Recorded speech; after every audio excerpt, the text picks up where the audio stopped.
Pioneer 10 is accelerating away from Earth right now, and nobody knows exactly where it is. In 2003, NASA received its last confirmed signal, a whisper so faint it carried the energy of a billionth of a trillionth of a watt. But here's what should be impossible. Tracking models built from 50 years of trajectory data cannot fully account for Pioneer's position. The spacecraft drifted sunward by roughly 13,000 kilometers more than Newtonian gravity and general relativity predicted. For over a decade, physicists genuinely debated whether Pioneer had broken known physics. The anomaly was real. The math was checked and rechecked, and the answer, when it finally came, revealed something nobody had considered, something hiding in the spacecraft's own body heat. That resolution, and what happens to Pioneer over the next 10 trillion years, is what we're here for. Pioneer 10 lifts off from Cape Canaveral on March 2, 1972, riding an Atlas Centaur rocket with a third-stage kick motor strapped on top. It is the first spacecraft designed to cross the asteroid belt and reach Jupiter. Nobody is entirely sure the belt won't destroy it. Some models predict a field of debris dense enough to shred the probe. Others suggest the gaps between rocks are enormous. Pioneer is, in a real sense, a gamble. The spacecraft is modest compared to what comes later. It weighs 260 kilograms.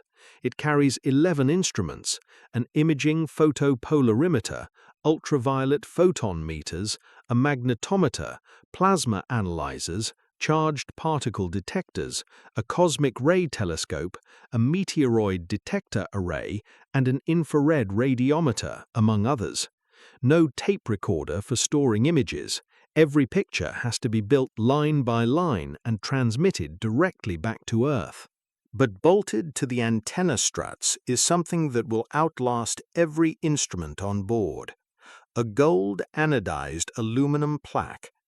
Etched into it are two human figures, a diagram of our solar system, a starburst map of 14 pulsars encoding Earth's position, and a schematic of the hydrogen atom's spin-flip transition, a unit of measurement any physics-literate civilization could decode. From day one, Pioneer 10 has no return ticket. 7 months after launch, Pioneer 10 enters the asteroid belt.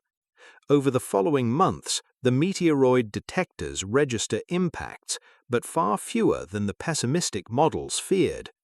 The belt is vast. The rocks are spread thin. Pioneer threads through without significant damage, and in doing so, it proves that spacecraft can safely cross the region between Mars and Jupiter. Every outer planet mission that follows owes something to this crossing.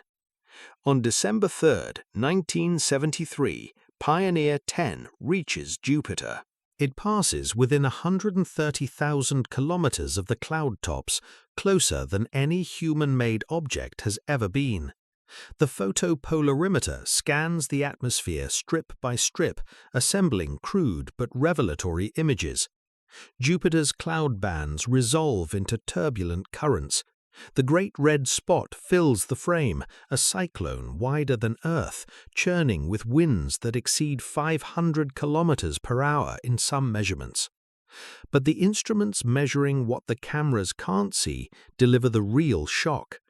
Jupiter's radiation belts are 1,000 times more intense than Earth's Van Allen belts.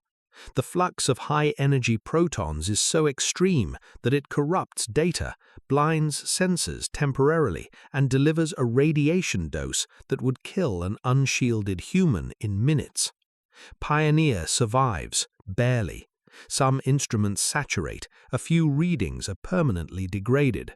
The encounter is a crash course in Jovian hostility, and it directly shapes the shielding and trajectory planning for every Jupiter mission that follows.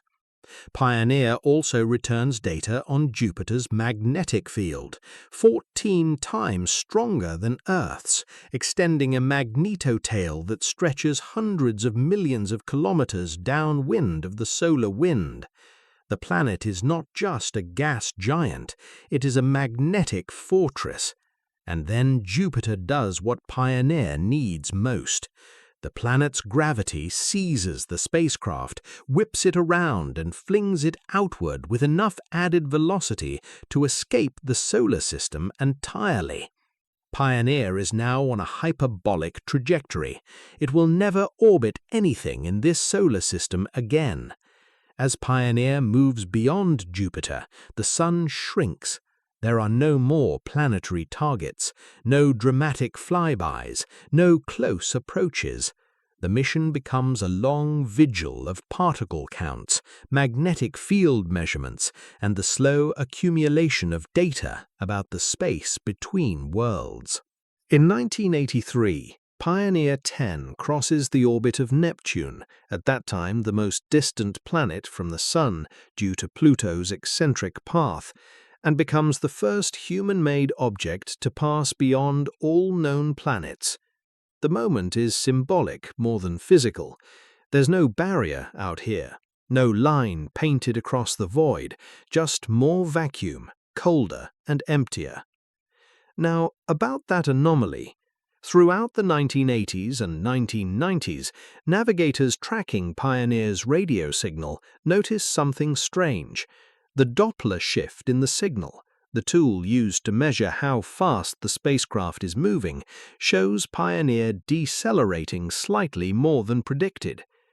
The extra sunward pull is tiny, roughly 8.5 times 10 to the negative 10 meters per second squared. Minuscule, but persistent and unexplained. For years, this Pioneer anomaly fuels speculation. Is it new physics? A modification to gravity at large distances? Evidence that general relativity breaks down in weak field regimes? Papers are published. Conferences are held. Careers pivot around the question. The answer, published definitively in 2012, is thermal. Pioneer's plutonium-238 radioisotope thermoelectric generators and the waste heat from its electronics radiate infrared photons asymmetrically, slightly more toward the front of the spacecraft than the back. Photons carry momentum. That uneven radiation pressure pushes Pioneer sunward by exactly the amount the anomaly requires. The mystery wasn't new physics, it was engineering heat, so subtle it took decades to identify. The spacecraft was breaking itself with its own warmth. By the early 2000s, Pioneer's power situation is dire. The RTGs that convert plutonium decay heat into electricity lose about 4 watts per year. Instruments are shut down one at a time, heaters are turned off, the signal weakens. On January 23, 2003, the Deep Space Network receives Pioneer's final confirmed transmission from a distance of roughly 12 billion kilometers. After that, commands sent to the spacecraft go unanswered. From Earth's perspective, Pioneer 10 doesn't die dramatically. It simply goes quiet. But going quiet is not the same as stopping. Right now, Pioneer 10 is still moving. It's heading in the general direction of the star Aldebaran, the red giant eye of Taurus, at roughly 12 kilometers per second relative to the Sun. That's slower than the Voyagers, which got additional gravity assists Pioneer never received. 12 kilometers per second sounds fast. It is fast by any human standard. But between stars, speed is nearly meaningless measured against distance. Pioneer will not reach the neighborhood of Aldebaran for approximately 2 million years, and even then it won't arrive at Aldebaran. Aldebaran is moving too. Stars drift, the galaxy rotates. By the time Pioneer covers the intervening distance, Aldebaran will be somewhere else entirely. The closest Pioneer will come to any star in the next few million years will likely be a passage at several light-years distance. Close in galactic terms, impossibly remote by any other measure. There is a boundary Pioneer has likely crossed by now, or will cross soon, the heliopause, where the solar wind's outward pressure finally surrenders to the inward press of interstellar gas. We have no data from Pioneer confirming this. The transmitter died too early. But based on Voyager 1's crossing in 2012 at roughly 122 astronomical units, Pioneer has almost certainly passed through. It is, in all probability, already drifting in interstellar space, the medium between stars, filled with sparse hydrogen, trace helium, cosmic rays, and magnetic fields shaped by processes far older than our Sun.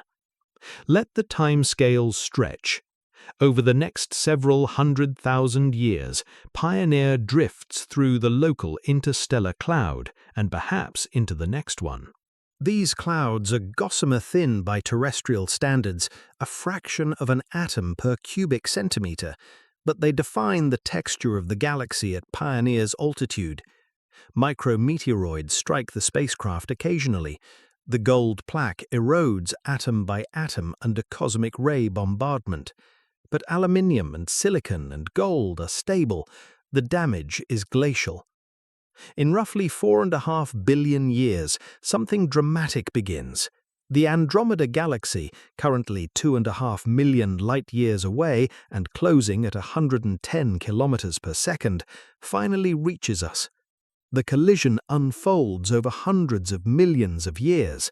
Stars don't actually collide, the spaces between them are too vast, but gravity reshuffles orbits across both galaxies. Tidal tails of stars stream outward. The two spiral structures distort, merge, and eventually settle into a single massive elliptical galaxy, sometimes called Milkomeda. Pioneer is somewhere inside this transformation, not destroyed by it. The chance of a stellar collision with a spacecraft-sized object is essentially zero, but relocated. Its orbit around the galactic center is perturbed, scrambled by the combined gravitational field of 1 trillion stars rearranging themselves. Reconstructing where Pioneer is at this point would require tracking accuracy that no civilization we can imagine could maintain across 2 billion years. Push further. The universe is currently 13.8 billion years old. At 100 billion years from now, we have entered a fundamentally different era. Star formation has slowed to a crawl.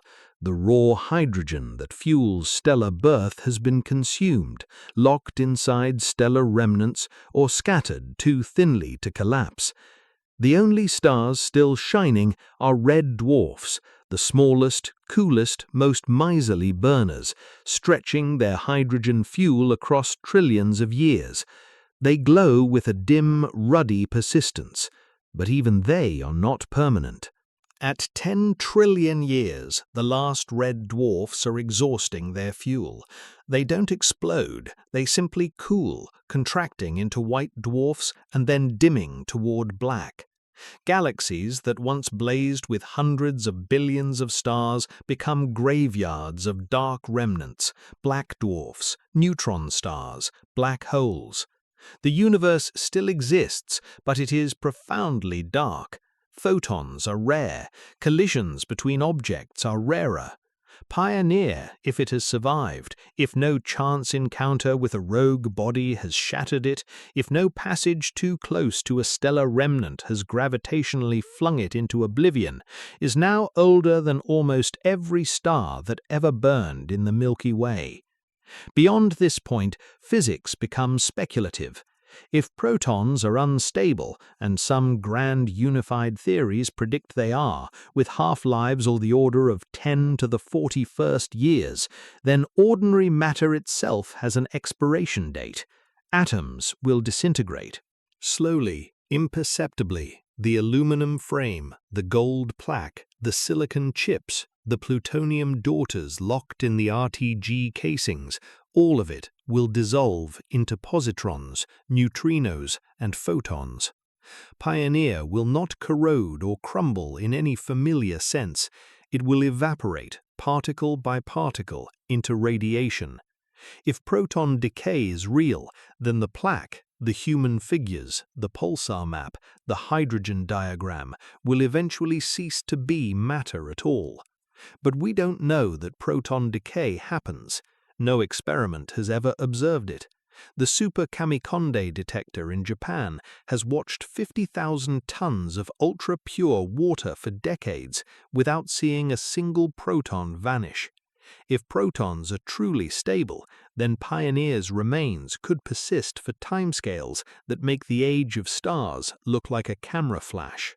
Drifting in a universe grown cold and empty, a small aluminum frame carrying a message from a species that once looked up from a warm blue world and decided the darkness was worth reaching into.